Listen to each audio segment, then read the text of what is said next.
Well, pulling it apart is the easy bit, and this of course is the beating heart of this train, a clockwork motor. Now, I haven't actually got a key for winding this up, so I cheated a bit and I used a Black & Decker.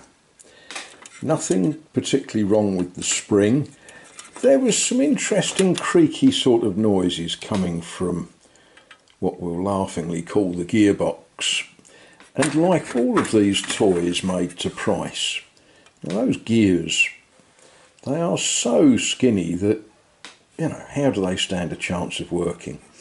Anyway, I think the next thing for me to do with this is to squirt some... No, next thing is to stick a vacuum cleaner all over it and suck 60 years of dust out of it. And then I shall blow it over with a lubricant of some sort. But just to, you know, this is like a cold start, isn't it, really? He said, how am I going to do this one-handed? Now, I suspect this is part of the problem with these. They're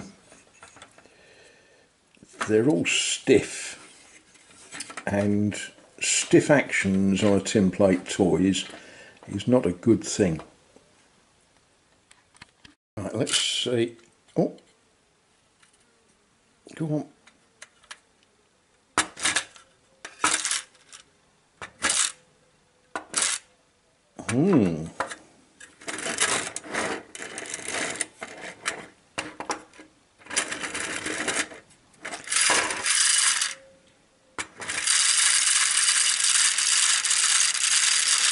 Well, that kind of works, doesn't it?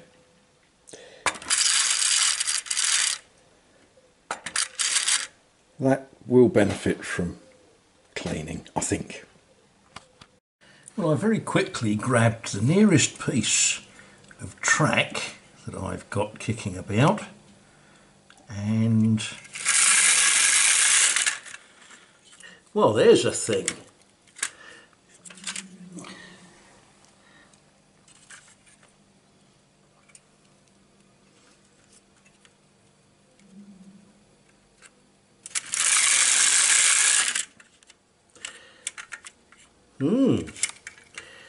How about that?